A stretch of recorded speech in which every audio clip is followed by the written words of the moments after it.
അടുത്തത് permutation group. Permutation ഗ്രൂപ്പിൻ്റെ മറ്റൊരു പേരാണ് സിമ്മട്രിക് ഗ്രൂപ്പ് എന്ന് പറയുന്നത്. ഇപ്പോൾ നോക്കാം, the set of all permutation on a non empty set is under the binary operation star of right composition of permutation in a group is called permutation group. Okay, അപ്പോൾ ഒരു സെറ്റിൽ കുറച്ച് elements ഉണ്ടെന്ന് വിചാരിക്കാം. ആ എലമെൻറ്റ്സിൻ്റെ പല ഓർഡറാക്കി മാറ്റി അതിനെ റീഅറേഞ്ച് ചെയ്യുന്നതിനെയാണ് നമ്മൾ പെർമിറ്റേഷൻ എന്ന് വിളിക്കുക. അങ്ങനെ റീഅറേഞ്ച് ചെയ്യുന്ന സമയത്ത് നമുക്ക് കുറേ സെറ്റുകൾ കിട്ടുമല്ലോ. കുറേ പെർമിറ്റേഷൻസ് കിട്ടും അല്ലേ. ആ പെർമിറ്റേഷനുകളെ എല്ലാത്തിനെയും കൂടെ നമ്മൾ എന്ത് ചെയ്യുക, ഒരു ഓപ്പറേഷൻ ആയിട്ടുള്ള കോമ്പോസിഷൻ അപ്ലൈ ചെയ്യുക. ഓക്കെ, കോമ്പോസിഷൻ അവിടെ അപ്ലൈ ചെയ്ത് കഴിഞ്ഞാൽ നമുക്കൊരു പുതിയൊരു സ്ട്രക്ചറൽ ഫോമിൽ കിട്ടും. അതിനെയാണ് നമ്മൾ പെർമിറ്റേഷൻ ഗ്രൂപ്പ് അല്ലെങ്കിൽ സിമ്മട്രിക് ഗ്രൂപ്പ് എന്ന് വിളിക്കുക.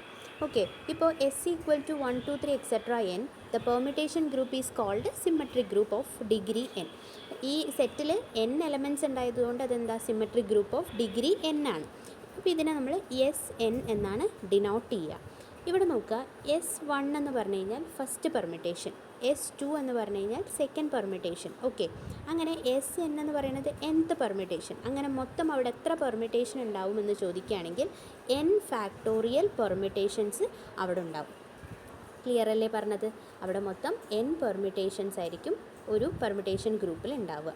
ക്ലിയർ അല്ലേ? അപ്പോൾ നമുക്ക് അടുത്തൊരു എക്സാമ്പിൾ നോക്കാം. If A equal to 1 2 3, list all the permutation on A and prove that it is a group. അപ്പോൾ A എന്ന് പറയുന്ന സെറ്റിൽ 1 2 3 എന്ന് പറഞ്ഞ എലമെൻറ്റ്സ്, 3 എലമെൻറ്റ്സ് ഉണ്ട്. ഇതിലെ പെർമിറ്റേഷൻ, A എന്ന് പറയുന്ന സെറ്റിലെ പെർമിറ്റേഷൻസ് ലിസ്റ്റ് ചെയ്യണം. അതുപോലെ ആ ലിസ്റ്റ് ചെയ്ത പെർമിറ്റേഷൻ ഗ്രൂപ്പാണോ എന്ന് പ്രൂവ് ചെയ്യണം. ഓക്കെ, ഗ്രൂപ്പാണോ എന്ന് നോക്കാൻ നമുക്കറിയാം, ആ 4 കണ്ടീഷൻസ് ഹോൾഡ് ചെയ്യണം. അപ്പോൾ ആദ്യം എന്താ, ആ പെർമിറ്റേഷൻസ് നമുക്ക് ലിസ്റ്റ് ചെയ്യണം അല്ലേ. ഇപ്പോൾ ഇവിടെ നോക്ക്, A എന്ന് പറഞ്ഞാൽ 1 2 3 ആണ്. അപ്പോൾ 3 എലമെൻറ്റ്സ് ഉണ്ട്. അപ്പോൾ അവിടെ മൊത്തം എത്ര പെർമിറ്റേഷൻസ് ഉണ്ടാവും? 3 ഫാക്ടോറിയൽ പെർമിറ്റേഷൻസ് ആയിരിക്കും അവിടെ ഉണ്ടാവുക. ക്ലിയർ അല്ലേ? അപ്പോൾ ഇവിടെ നോക്കുക, 3 ഫാക്ടോറിയൽ പെർമിറ്റേഷൻ. 3 ഫാക്ടോറിയൽ എന്ന് വെച്ചാൽ എത്രയാണ്? 3 × 2, അതാണ് 3 ഫാക്ടോറിയൽ അല്ലേ. 3 ഫാക്ടോറിയൽ പെർമിറ്റേഷൻസ് ആയിരിക്കും അവിടെ ഉണ്ടാവുക. അത് 3 ഫാക്ടോറിയൽ 3 × 2, ദാറ്റ് ഈസ് 6 പെർമിറ്റേഷൻസ് ഉണ്ടാവും. ഇനി ആ 6 പെർമിറ്റേഷൻ എങ്ങനെയാണെന്നുള്ളത് നമ്മൾ ഡിഫറെൻറ്റ് ഓർഡറിൽ അതിനെ റീഅറേഞ്ച് ചെയ്യണം. ആ റീഅറേഞ്ച് ചെയ്തിട്ട് അവിടെ P1 P2 അങ്ങനെ P6 വരെ എഴുതിയിട്ടുണ്ടല്ലോ, അതാണ് അവിടുത്തെ പെർമിറ്റേഷൻസ് എന്ന് പറയുന്നത്. അപ്പോൾ നമുക്കത് എങ്ങനെയാണ് എഴുതിയത് നോക്കാം. ഇപ്പോൾ 3 എലമെൻറ്റ്സ് ആണ് അവിടെ ഉള്ളത് അല്ലേ. അപ്പോൾ അതിനൊരു ട്രയാങ്കിളായിട്ട് കൺസിഡർ ചെയ്യാം. ഇപ്പോൾ 1 2 3. ഓക്കെ, ഇനി ഈ 1ൽ നിന്നും 2ലേക്കാണ് വരുന്നത്, 2ൽ നിന്ന് 3ലേക്ക്, 3ൽ നിന്ന് 1ലേക്ക്. ഇങ്ങനെയാണ് ഇതൊന്ന് റൊട്ടേറ്റ് ചെയ്യുന്നതെന്ന് വിചാരിക്കാം. അപ്പോൾ ഫസ്റ്റ് പെർമിറ്റേഷൻ P1 എന്ന് പറഞ്ഞു കഴിഞ്ഞാൽ ഈ 1 2 3 ഈ മേലുള്ളതിന് ചേഞ്ച് ഒന്നും സംഭവിക്കുന്നില്ല. അപ്പോൾ എന്താ, ഈ ട്രയാങ്കിൾ തന്നെയാണ്, അതായത് 1 2 3 അതേ റൊട്ടേഷനിൽ.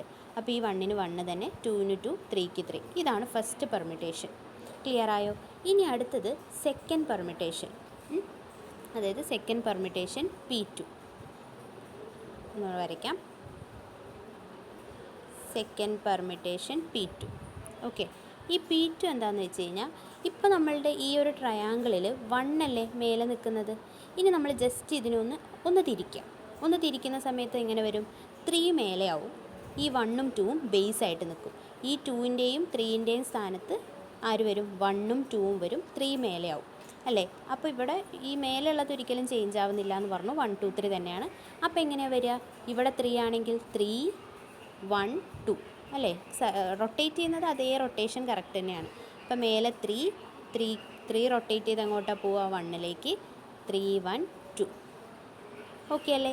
ഇനി തേർഡ് പെർമിറ്റേഷൻ P3 എന്ന് പറയുമ്പോൾ എന്തായിരിക്കും? അടുത്തത് മേലെ ആര് വരും? ഇനി ഒന്നുകൂടെ അതിനെ റൊട്ടേറ്റ് ചെയ്യാം. ഒന്നുകൂടെ റൊട്ടേറ്റ് ചെയ്യുമ്പോൾ 2 മേലെ വരും, 1ഉം 3ഉം ബേസ് ആയിട്ട് വരും. അപ്പോൾ എങ്ങനെയാണ്? 2ൽ നിന്ന് തുടങ്ങാം അല്ലേ. 2 റൊട്ടേറ്റ് ചെയ്ത് എങ്ങോട്ട് പോകും? 3ലേക്ക് പോകും. 3 റൊട്ടേറ്റ് ചെയ്ത് എങ്ങോട്ട് പോകും? 1ലോട്ട് പോകും. അപ്പോൾ 2 3 1.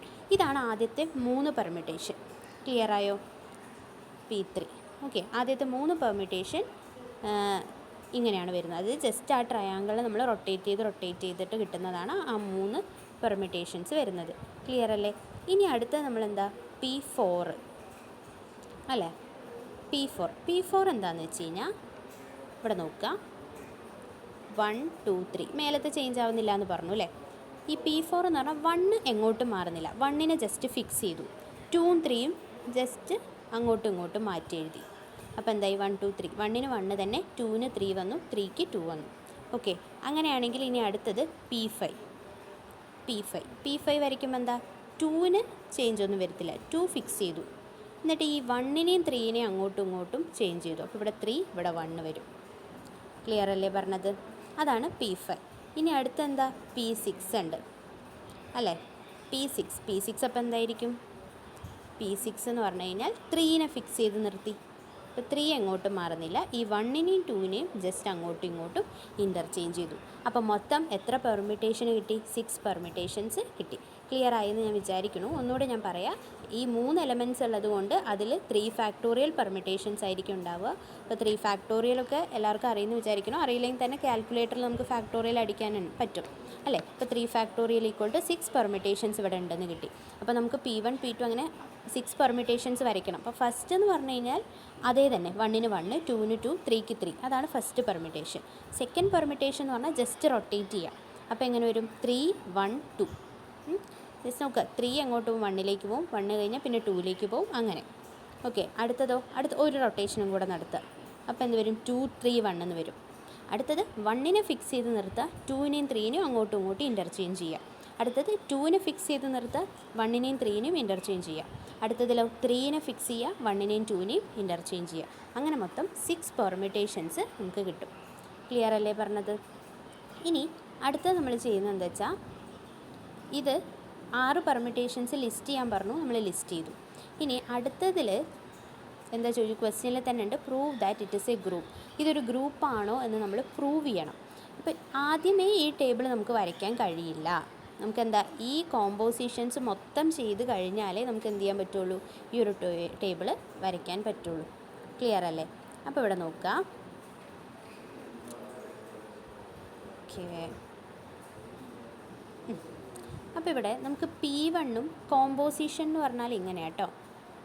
കോമ്പോസിഷൻ നമ്മൾ ഡിനോട്ട് ചെയ്യുന്നത് ഇങ്ങനെയാണ്. ഇപ്പോൾ F കോമ്പോസിഷൻ G. ഈ ഓന്ന് പോലെ എഴുതി അല്ലെങ്കിൽ 0 പോലെ എഴുതിയിട്ടുള്ളതാണ് നമ്മൾ ഈ കോമ്പോസിഷൻ കൊണ്ട് ഡിനോട്ട് ചെയ്യുന്നത്. ഓക്കെ, ഇപ്പോൾ ഇവിടെ P1 P2 P6 വരെയാണ് നമ്മുടെ പെർമ്യൂട്ടേഷൻസ് ഉള്ളത്. അപ്പോൾ നമ്മളെല്ലാം മൊത്തം കോമ്പോസിഷൻ വെച്ച് പെർഫോം ചെയ്യണം. അതായത് P1 കോമ്പോസിഷൻ P1 ചെയ്യണം, P1 കോമ്പോസിഷൻ P2 ചെയ്യണം, അതുപോലെ P1 composition P3, P1 composition P4, P5, P6 വരെ. ഇനി അടുത്തത് P2-നെ എടുക്കുക. ഇതേപോലെ P2-ഉം P1-ഉം, P2 P2, P2 P3, പിന്നെ P3 എടുത്തിട്ട് P6 വരെ ചെയ്തു, P4 എടുത്തു, P6 വരെ ചെയ്യണം. അങ്ങനെ എല്ലാം നമുക്കിവിടെ എന്ത് ചെയ്യണം? പെർഫോം ചെയ്യണം. ക്ലിയർ അല്ലേ? അപ്പോൾ ഇതിനി എങ്ങനെയാണ് പെർഫോം ചെയ്യുക എന്നുള്ളതാണ് ഞാൻ പറഞ്ഞു തരുന്നത് കേട്ടോ. അപ്പോൾ ഇവിടെ ശ്രദ്ധിക്കുക. ഫസ്റ്റ് നമ്മളിവിടെ നോക്കാൻ പോകുന്നത് ഇതാ P1 കോമ്പോസിഷൻ P1 കണ്ടില്ലേ? ഈ P1 കോമ്പോസിഷൻ ഇപ്പോൾ ഇവിടെ നമ്മൾ ചെയ്യാൻ പോവാണ്. P1 composition P1. അപ്പോൾ നമ്മൾ എന്ത് എഴുതി? P1-ന് പകരം 1 2 3 1 2 3. കാരണം ഇവിടെ P1 എന്താണെന്ന് നമുക്കറിയാലോ. കോമ്പോസിഷൻ അടുത്ത P1 എഴുതി. ഓക്കെ, ഇനി ഇതെങ്ങനെയാണ് ഈ രണ്ടെണ്ണം പെർഫോം ചെയ്യുക അല്ലെങ്കിൽ കോമ്പോസിഷൻ? ഇപ്പോൾ ഇവിടെ നമ്മൾ ഡെഫിനിഷൻ പറയുമ്പോൾ തന്നെ പറഞ്ഞു റൈറ്റ് കോമ്പോസിഷനാണ് ചെയ്യേണ്ടത്. അപ്പോൾ നമ്മൾ ഇങ്ങനെ കോമ്പോസിഷൻ പെർഫോം ചെയ്യുമ്പോൾ ആദ്യം ഇവിടെ നിന്നല്ല തുടങ്ങേണ്ടത്, ഇവിടെ നിന്നാണ് തുടങ്ങേണ്ടത്. ക്ലിയർ ആയോ? അത് ഞാൻ വരച്ച് കാണിച്ചു തരാം. അപ്പോൾ അവിടെ എഴുതിയിട്ടുള്ളത് എന്താ? 1 2 3 1 2 3. അടുത്തത് 1 2 3 1 2 3. ഇതാണ് ഇവിടെ പെർഫോം ചെയ്യുന്നത് അല്ലേ? അപ്പോൾ ആദ്യം നമ്മൾ ഇവിടെ നിന്ന് തുടങ്ങുക. ഓക്കെ, 1-ൽ നിന്നും 1-ലേക്ക്. ഇനി ഈ 1 ഇവിടെ എവിടെയാണ് നോക്കുക? ഇവിടെ അല്ലേ? ഈ 1 എവിടേക്കാണ്? 1-ലേക്ക്. അപ്പോൾ ആൻസർ ഇങ്ങനെയാണ് 1 2 3. മേലത്തെ ഒരിക്കലും ചേഞ്ച് ആവില്ല, നമുക്ക് താഴെയുള്ളതാണ് നമുക്ക് എഴുതേണ്ടത് അല്ലേ? അപ്പോൾ ഇവിടെ നിന്ന് തുടങ്ങുക, 1-ൽ നിന്ന് 1-ലേക്ക്. ഇനി ഈ 1 വെച്ച് നോക്കുക, ഇവിടെ എവിടെ നിന്നാണ് ഈ 1-ൽ നിന്ന് 1-ലേക്ക്. അപ്പോൾ ഈ 1-ഉം ഈ 1-ഉം പോയി, ഈ 2 എലമെൻറ്റ്സാണ് നമുക്ക് എഴുതേണ്ടത്. അപ്പോൾ ഇവിടെ എന്താ? 1 1. ഇനി അടുത്തത് 2 ആണ്. സോ 2-ൽ നിന്ന് 2-ലേക്ക്. ഇവിടെ 2 എവിടെയാണ്? ഇതും 2-ൽ നിന്ന് 2-ലേക്ക്. അപ്പോൾ എന്താ? ഈ 2 2 നമുക്ക് ക്യാൻസൽ ചെയ്ത് ഇങ്ങനെ വരും 2. ഇനി ഇതോ 3-ൽ നിന്ന് 3-ലേക്ക്. ഈ 3 രണ്ടെണ്ണവും ക്യാൻസൽ ചെയ്ത് 3 to 3. ക്ലിയർ ആയോ? അപ്പോൾ P1 കോമ്പോസിഷൻ P1 ചെയ്യുന്ന സമയത്ത് നമുക്ക് എന്ത് തന്നെയാണ് കിട്ടുന്നത്? ഈ 1 2 3 1 2 3 എന്ന് പറയുന്നത് എന്താണ്? P1 തന്നെയല്ലേ? ഇവിടെ നമുക്കറിയില്ലേ P1 തന്നെയാണെന്നുള്ളത്. അപ്പോൾ P1 കോമ്പോസിഷൻ P1 ചെയ്തു. അപ്പോൾ നമുക്കിവിടെ കിട്ടുന്നത് എന്താണ്? P1. ഇനി അടുത്തത് നമ്മൾ ചെയ്യുന്നത് P1 കോമ്പോസിഷൻ P2 P1ഉം P2ഉം കൂടിയാണ് പെർഫോം ചെയ്യുന്നത്. അപ്പോൾ P1 എന്താ ഇവിടെ തന്നിട്ടുണ്ട് 1 2 3 1 2 3. P2 എന്താണ് 1 2 3 3 1 2 ഇവിടെ തന്നു. ഇനി ഇതെങ്ങനെയാണ് പെർഫോം ചെയ്യുക? ഇപ്പോൾ നമ്മൾ പറഞ്ഞതുപോലെ തന്നെയാണ് നോക്കുക. ഇവിടെ നമ്മുടെ സെറ്റ് ഏതൊക്കെയാണ്? P1 എന്ന് പറയുന്നത് 1 2 3 1 2 3. P2 എന്ന് പറയുന്നത് 1 2 3 3 1 2 അല്ലേ? അപ്പോൾ ഇതിൻ്റെ ആൻസർ 1 2 3. മേലെ ചേഞ്ച് ഒന്നും സംഭവിക്കില്ല. നമ്മളിവിടെ നിന്ന് തുടങ്ങുക അല്ലേ? അപ്പോൾ 1ൽ നിന്ന് 3ലേക്ക്. ഇനി 3 ഇപ്പുറത്തെ സെറ്റിൽ എവിടെയാണ് നോക്കുക. ഇത് 1ൽ നിന്ന് 3ലേക്ക്, ഇതോ 3ൽ നിന്ന് 3ലേക്ക്. ഈ 3യും ഈ 3യും ക്യാൻസൽ ചെയ്ത് എന്ത് വരും? ഈ 1ൽ നിന്നും 3ലേക്കാണ് ഫംഗ്ഷൻ പോകുന്നത്. സോ 1 3. ഓക്കെ, ഇനി അടുത്തത് 2 എടുത്തു. 2ൽ നിന്ന് 1ലേക്ക്. ഇനി അപ്പുറത്തെ സെറ്റിൽ 1 എവിടെയാണ് നോക്കുക. ഇവിടെയാണ്. 1ൽ നിന്ന് 1ലേക്ക്. അപ്പോൾ 2 എങ്ങോട്ടാണ് പോവുക? 1ലേക്ക് പോകും. ഓക്കെ, അടുത്തത് 3ൽ നിന്ന് 2ലേക്ക്. 2 എങ്ങോട്ടാണ് പോകുന്നത്? 2ലേക്ക് തന്നെയാണ്. അപ്പോൾ 3 എവിടേക്ക് പോകും? 2ലേക്ക് പോകും. അപ്പോൾ 1 2 3 3 1 2. ഈ 1 2 3 3 1 2 എന്ന് പറഞ്ഞു കഴിഞ്ഞാൽ നമ്മുടെ ഫസ്റ്റ് നമ്മൾ P1 P2 എന്ന് പറഞ്ഞ എഴുതിയ പെർമിറ്റേഷനിൽ ഏതാണ്? P2 ആണ്. അപ്പോൾ P1 കോമ്പോസിഷൻ P2 ചെയ്തപ്പോൾ നമുക്ക് എന്ത് കിട്ടി? P2 എന്നുള്ളത് കിട്ടി. ക്ലിയർ അല്ലേ? അടുത്തത് പെർഫോം ചെയ്യുക. ഇതിൻ്റെ കൂടെ നമുക്ക് എന്ത് ചെയ്യാം? ആ മേലത്തെ ടേബിളും കൂടെ വരച്ച് പോവാം. ഓക്കെ, ഇവിടെ നോക്കുക. നമ്മൾ ഇത് കോമ്പോസിഷൻ ഇവിടെ P1 മുതൽ P6 വരെ എഴുതി. ഇവിടെയും P1 മുതൽ P6 വരെ എഴുതി. അപ്പോൾ P1 കോമ്പോസിഷൻ P1 ചെയ്തപ്പോൾ ഇവിടെ നമുക്ക് ആൻസർ എന്താ കിട്ടിയത്? P1. അതിവിടെ കൊടുത്തു. ഇനി P1 കോമ്പോസിഷൻ P2 ചെയ്തപ്പോൾ നമുക്ക് എന്താ കിട്ടിയത്? P2. അത് നമ്മളിവിടെ കൊടുത്തു. ഓക്കെ, ഇനി P1ഉം P3യും കൂടെ കോമ്പോസിഷൻ കാണുക. അപ്പോൾ ഇവിടെ നോക്ക്. ഇവിടെ 1 2 3 ഇത് P1 ആണ്. P3 എത്രയാണ്? 1 2 3 2 3 1 ഇത് P3 ആണ്. ഇനി ഇത് രണ്ടും കൂടെ കോമ്പോസിഷൻ ചെയ്യുമ്പോഴെന്താ? ഇവിടെ നിന്ന് തുടങ്ങുക. ഓക്കെ, രണ്ടാമത്തതിന് തുടങ്ങി. 1ൽ നിന്ന് 2ലേക്കാണ് പോകുന്നത്. ഇനി ഇവിടെ 2ൽ നിന്ന് 2ലോട്ടാണ് പോകുന്നത്. അപ്പോൾ 1 എങ്ങോട്ട് പോകും? 2ലോട്ട് പോകും.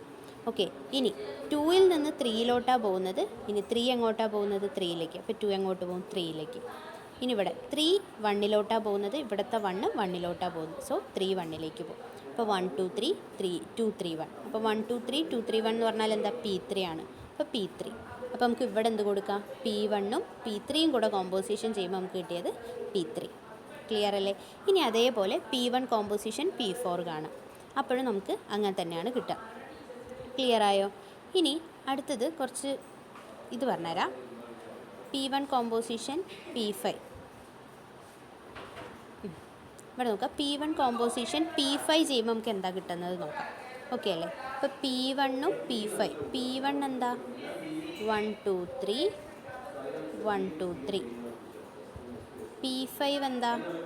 P5 എന്ന് പറഞ്ഞു കഴിഞ്ഞാൽ 1 2 3 3 2 1.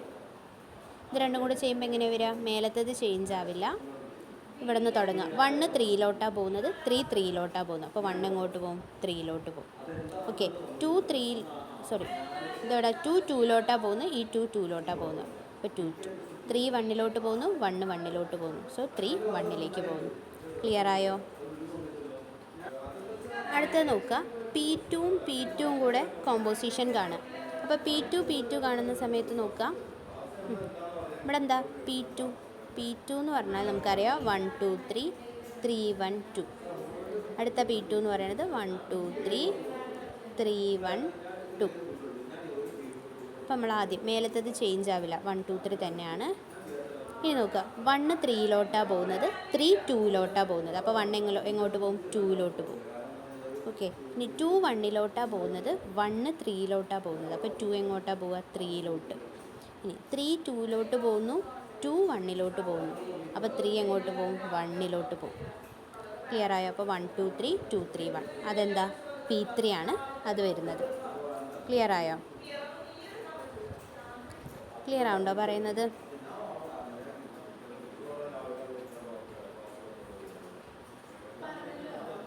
അടുത്തത് P2ഉം P3യും കൂടെ പെർഫോം ചെയ്യുക. അപ്പോൾ P2 എന്ന് പറയുന്നത് ഓൾറെഡി നമുക്കറിയാം 1 2 3 3 1 2. കോമ്പോസിഷൻ P3 എന്ന് പറഞ്ഞാൽ 1 2 3 2 3 1. അപ്പോൾ നമ്മളെങ്ങനെയാണ് രണ്ടാമത്തതിന് തുടങ്ങുക? 1 2ലോട്ടാണ് പോകുന്നത്. ഇവിടെ നിന്ന് 2 1ലോട്ടാണ് പോകുന്നത്. അപ്പോൾ 1 എങ്ങോട്ട് പോകും? 1ലോട്ട് തന്നെ പോകും. ഇനി 2 3ലോട്ടാണ് പോകുന്നത്. 3 2ലോട്ടാണ് പോകുന്നത്. അപ്പോൾ 2 എങ്ങോട്ട് പോകും? 2ലോട്ട് പോകും. 3 1ലോട്ട് 1 3ലോട്ട്. അപ്പോൾ 3 എങ്ങോട്ടാണ്? 3ലേക്ക് തന്നെ പോകും. ഇതെന്താ? P1 അല്ലേ? P1 ആണ്. ഇനി അടുത്തത് P2 കോമ്പോസിഷൻ P4. അതെന്താ P2 എന്ന് പറഞ്ഞാൽ 1 2 3 3 1 2 കോമ്പോസിഷൻ. P4 എന്താ 1 2 3 1 3 2. ഇതെങ്ങനെയാണ് ചെയ്യുക? മേലത്തത് ചേഞ്ച് ആവില്ല. 1 2 3 നമ്മൾ അങ്ങനെ എഴുതി. ഇനി ഇവിടെ നിന്ന് തുടങ്ങുക. 1 1ലോട്ടാണ് പോകുന്നത്, 1 3ലോട്ട്, സോ 1ഉം 3 1 3, 2 3ലോട്ട്, 3 2ലോട്ട്, സോ 2 2, 3 2ലോട്ട്, 2 1ലോട്ട്, സോ 3 1. ഓക്കെ, ഈ ഒരു സെറ്റ് എന്ന് പറയുന്നത് ഏതാണ്? P5 ആണ്. ഓക്കെ, അങ്ങനെ നമ്മൾ ഈ മൊത്തം സെറ്റ് എന്ത് ചെയ്യണം? പെർഫോം ചെയ്യണം. ക്ലിയർ ആയോ? ഈ മൊത്തം സെറ്റ് പെർഫോം ചെയ്താലാണ് നമുക്ക് എന്ത് എഴുതാൻ പറ്റുക? ഈ ഒരു ടേബിൾ നമുക്ക് എഴുതാൻ പറ്റുക. ഓക്കെ, ഇവിടെ P1 മുതൽ P6 വരെ, ഇവിടെയും P1 മുതൽ P6 വരെ. P1 നമ്മളിവിടെ പെർഫോം ചെയ്തപ്പോൾ നമുക്ക് P1 കിട്ടി. അതുപോലെ P1 P2 കിട്ടി. അങ്ങനെ P6 വരെ ചെയ്തപ്പോൾ P6 കിട്ടി. ഇനി അടുത്തത് P2ഉം P1ഉം കൂടെ പെർഫോം ചെയ്തപ്പോൾ P2. അങ്ങനെ മൊത്തം സെറ്റ് ഇനി നിങ്ങൾക്ക് സ്വന്തമായിട്ട് കണ്ടുപിടിച്ചൂടെ? അപ്പോൾ ഇത് ചെയ്യാൻ മനസ്സിലായില്ലെങ്കിൽ നിങ്ങളൊന്ന് പറഞ്ഞാൽ മതി, ഒന്നുകൂടെ ഞാൻ പറഞ്ഞു തരാം. പക്ഷേ ഇത് ക്ലിയർ ആണെന്ന് വിചാരിക്കുന്നു. ഓക്കെ, അപ്പോൾ ഇത് മൊത്തം ചെയ്തിട്ട് വേണം നമ്മൾ എന്ത് ചെയ്യാൻ? ഈ ടേബിളിലേക്ക് പോകാൻ. ഓക്കെ, അപ്പോൾ ഇതിപ്പോൾ ഈക്വൽ ടു P2 ആണ്, ഇത് ഈക്വൽ ടു P3 ആണ് മനസ്സിലാവുന്നത് ഇവിടെ നോക്കിയിട്ടാണ്. ഇവിടെ നോക്കിയിട്ട് ഇവിടെ നമ്മൾ 6 പെർമിറ്റേഷൻസ് എഴുതി വെച്ചിട്ടുണ്ടല്ലോ. അപ്പോൾ അങ്ങനെ നമുക്ക് എന്ത് കിട്ടി? ഈ ഒരു ടേബിൾ കിട്ടി. ക്ലിയർ അല്ലേ? ഇനി ഈ ടേബിൾ എന്താണെന്ന് കണ്ടുപിടിക്കണം. ഇത് ഗ്രൂപ്പാണോ എന്ന് ചെക്ക് ചെയ്യണം അല്ലേ? ക്വസ്റ്റ്യനിലുണ്ട് prove that it is a group. അപ്പോൾ ഇവിടെ നോക്കുക. അപ്പോൾ നമുക്ക് ആദ്യം എന്താ പറയുക? ആദ്യം ഗ്രൂപ്പ് ആവണമെങ്കിലുള്ള ഫസ്റ്റ് കണ്ടീഷൻ എന്താണ്? ക്ലോസ്ഡ് ആയിരിക്കണം. അപ്പോൾ നോക്ക്, ഇതിൻ്റെ ഉള്ളിൽ കിട്ടിയിരിക്കുന്ന ഈ എലമെൻറ്റ്സ് മൊത്തം, ഇതിൻ്റെ ഉള്ളിലുള്ള മൊത്തം എലമെൻറ്റ്സ് എന്താണ്? ഇതിലുള്ള മൊത്തം ആൾക്കാർ ഈ P1 P2 P6 വരെ അല്ലാതെ പുറത്തുനിന്ന് ആരെങ്കിലും കയറി വന്നിട്ടുണ്ടോ? ഇല്ല. സോ അതെന്താണ്? ക്ലോസ്ഡ് ആണ് അല്ലേ? രണ്ടാമത്തത് എന്താ? ഐഡൻറ്റിറ്റി എക്സിസ്റ്റ് ചെയ്യണം അല്ലേ? അപ്പോൾ ഐഡൻറ്റിറ്റി എക്സിസ്റ്റ് ചെയ്യണമെന്ന് പറഞ്ഞാൽ എന്താ? ഏത് ഒരു എലമെൻറ്റിൻ്റെ കൂടെ ചെയ്യുന്ന സമയം, ഓപ്പറേറ്റ് ചെയ്യുന്ന സമയത്ത് ആ എലമെൻറ്റ് തന്നെ കിട്ടണം. അപ്പോൾ P1 കോമ്പോസിഷൻ P1 ചെയ്യുമ്പോൾ P1ൻ്റെ കൂടെ P2 ചെയ്യുമ്പോൾ P2 കിട്ടുന്നുണ്ട്, P1ൻ്റെ കൂടെ P3 ചെയ്യുമ്പോൾ P3, അങ്ങനെ 6 വരെ ചെയ്യുമ്പോൾ P6 വരെ കിട്ടുന്നുണ്ട്. അപ്പോൾ അവിടുത്തെ ഐഡൻറ്റിറ്റി ആരാണ്? P1 ആണ് അവിടുത്തെ ഐഡൻറ്റിറ്റി ആയിട്ട് വരുന്നത്. ഓക്കെ, ഇവിടെ അത് ക്ലിയർ ആണ് കേട്ടോ. Okay, the table contains only the elements of S3 അല്ലേ? ആ S3യിലുള്ള എലമെൻറ്റ്സ് മാത്രമേ ആ ടേബിളിലുള്ളൂ. സോ അത് ക്ലോഷർ പ്രോപ്പർട്ടി സാറ്റിസ്ഫൈ ചെയ്തു. ഇനി നമ്മളെന്താ പറഞ്ഞ? ഐഡൻറ്റിറ്റി P1 ആണ് അവിടുത്തെ ഐഡൻറ്റിറ്റി എലമെൻറ്റ്. ഇനി ഏതൊരു 3 എലമെൻറ്റ്സ് എടുത്ത് ചെക്ക് ചെയ്ത് നോക്കിയാലും അവിടെ എന്താ? അത് അസോസിയേറ്റീവ് ആയിരിക്കും. ഡൗട്ട് ഉണ്ടെങ്കിൽ നമ്മൾ ഈ കോമ്പോസിഷൻ വെച്ച് ഇങ്ങനെ വരച്ച് ചെയ്ത് നോക്കിയാൽ മതി. അപ്പോൾ അത് അസോസിയേറ്റീവ് ആണ്. ഇനി ഓരോന്നിൻ്റെ ഇൻവേഴ്സ് കിട്ടാൻ എന്താ? ഐഡൻറ്റിറ്റി കിട്ടണം ഓപ്പറേറ്റ് ചെയ്യുമ്പോൾ അല്ലേ? ഐഡൻറ്റിറ്റി എന്ന് പറഞ്ഞാൽ P1 ആണ്. അപ്പോൾ നമ്മളെ ടേബിളിലേക്ക് നോക്കാം. P1ൻ്റെ കൂടെ എന്ത് ചെയ്യുമ്പോഴാണ് P1 കിട്ടുന്നത്? P1 തന്നെ. അപ്പോൾ P1ൻ്റെ ഇൻവേഴ്സ് P1. P2ൻ്റെ ഇൻവേഴ്സ് ആരാ? P2ൻ്റെ കൂടെ എന്ത് ചെയ്യുമ്പോഴാണ് P1 കിട്ടുന്നത്? P3 ചെയ്യുമ്പോൾ. അപ്പോൾ P2ൻ്റെ ഇൻവേഴ്സ് P3. P3ൻ്റെ ഇൻവേഴ്സ് എന്താ? P2ൻ്റെ കൂടെ ചെയ്യുമ്പോഴല്ലേ P1 കിട്ടുന്നത്. സോ P3 ഇൻവേഴ്സ് എന്ന് പറയുന്നത് P2.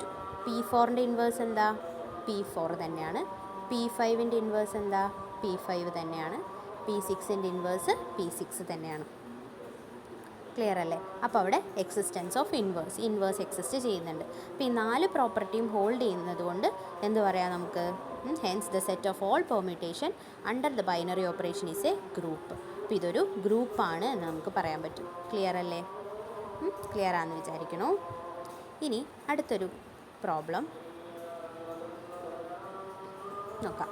In a group S4 let alpha equal to 1 2 3 4 2 3 4 1. അതായത് 1 related to 2 2 to 3 3 to 4 4 to 1. Beta എന്ന് പറയുന്നത് 1 2 3 4 4 3 2 1. അതായത് 1 4ലേക്ക് 2 3ലേക്ക് 3 2ലേക്ക് 4 1ലേക്ക്. അങ്ങനെയാണെങ്കിൽ ആൽഫ ബീറ്റ കണ്ടുപിടിക്കണം. Beta alpha beta square. ഈ ആൽഫ ബീറ്റ എന്ന് ഉദ്ദേശിക്കുന്നത് ആൽഫ ഇൻറ്റു ബീറ്റ എന്നല്ല, alpha composition beta composition alpha, പിന്നെ ബീറ്റ സ്ക്വയർ. ഇത്രയും നമ്മൾ കണ്ടുപിടിക്കണം. ഓക്കെ അല്ലേ? അപ്പോൾ ഇവിടെ നോക്കുക. ആൽഫ, നമുക്ക് ആൽഫ കോമ്പോസിഷൻ ബീറ്റ കണ്ടുപിടിക്കണം. അപ്പോൾ ആൽഫ എന്താ? 1 2 3 4 2 3 4 1. ബീറ്റ എന്താ? ബീറ്റ 1 2 3 4 4 3 2 1 4 3 2 1. ഓക്കെ, അപ്പോൾ നമുക്കിതിൻ്റെ കോമ്പോസിഷൻ കണ്ടുപിടിക്കാം. മേലത്തത് ചേഞ്ച് ആവില്ല. സോ 1 2 3 4. ഇനി എവിടെ നിന്നാണ് തുടങ്ങേണ്ടത്? ഈ സെറ്റിൽ നിന്നാണ് തുടങ്ങേണ്ടത് അല്ലേ? അപ്പോൾ 1 4ലേക്ക്, 4 എവിടേക്കാണ് പോകുന്നത്? 1ലേക്ക്. അപ്പോൾ 1 എങ്ങോട്ട് പോകും? 1. ഇനി 2 3ലോട്ടാണ്, 3 4ലോട്ടാണ്. സോ 2 എങ്ങോട്ട് പോകും? 4ലോട്ട്. 3 2ലോട്ടാണ്, 2 3ലേക്കാണ്. അപ്പോൾ 3 എങ്ങോട്ട് തന്നെയാണ് പോവുക? 3ലേക്ക്. ഇനി 4 1 1 2 സോ 4 2 ക്ലിയർ ആയോ? അപ്പോൾ ആൽഫ ബീറ്റ ചെയ്യുന്ന സമയത്ത് 1 2 3 4 1 4 3 2 എന്നാണ് നമുക്ക് കിട്ടുക. ക്ലിയർ അല്ലേ? ഇനി അടുത്ത ക്വസ്റ്റ്യൻ എന്തായിരുന്നു? ബീറ്റ ആൽഫ കണ്ടുപിടിക്കാൻ, അതായത് ബീറ്റ കോമ്പോസിഷൻ ആൽഫ അല്ലേ. ഇനി ബീറ്റ കോമ്പോസിഷൻ ആൽഫ എന്ന് പറയുമ്പോൾ ബീറ്റ ഇൻറ്റു ആൽഫ ചെയ്യുക. അപ്പോൾ ബീറ്റ എന്താ? 1 2 3 4 4 3 2 1. ആൽഫ എന്താ? 1 2 3 4 2 3 4 1 ആണ് ഏതെന്ന് പറയുന്നത്? ആൽഫ എന്ന് പറയുന്നത്. അതിവിടെ അവർ പെർഫോം ചെയ്തിട്ടുണ്ട്. ഇവിടെ നോക്കാം. ഇതാണ് ബീറ്റ 1 2 3 4 4 3 2 1. ആൽഫ എന്ന് പറഞ്ഞാൽ 1 2 3 4 2 3 4 1. അപ്പോൾ അത് പെർഫോം ചെയ്യുന്ന സമയത്ത് നമ്മൾ എന്താ, മേലത്തത് ചേഞ്ച് ആവില്ല, 1 2 3 4 അങ്ങനെ എഴുതി. ഇനി ഇവിടെ നിന്ന് തുടങ്ങാം. 1 2 പോകുന്നത്, 2 എങ്ങോട്ടാണ് പോകുന്നത്? 3. അപ്പോൾ 1 എങ്ങോട്ട് പോകും? 3 പോകും. 2 3 3 2 സോ 2 2 പോകും. 3 4 4 1 സോ 3 1 4 1 1 4 സോ 4 4 ക്ലിയർ ആയോ? അപ്പോൾ ഇതാണ് വരിക. ഇനി അടുത്തത് എന്താ? Beta square. ബീറ്റ സ്ക്വയർ എന്ന് പറഞ്ഞാൽ ബീറ്റ ഇൻറ്റു ബീറ്റ. അപ്പോൾ ബീറ്റ കോമ്പോസിഷൻ ബീറ്റ അല്ലേ. ഇതും ബീറ്റയാണ്, ഇതും ബീറ്റ. 1 2 3 4 4 3 2 1 1 2 3 4 4 3 2 1 അല്ലേ. ഇത് എഴുതുമ്പോൾ എങ്ങനെ എഴുതേണ്ടത്? 1 2 3 4 മേലെ എഴുതി, അതിന് ചേഞ്ച് വരില്ല. ഇനി ഇവിടെ നിന്ന് തുടങ്ങാം.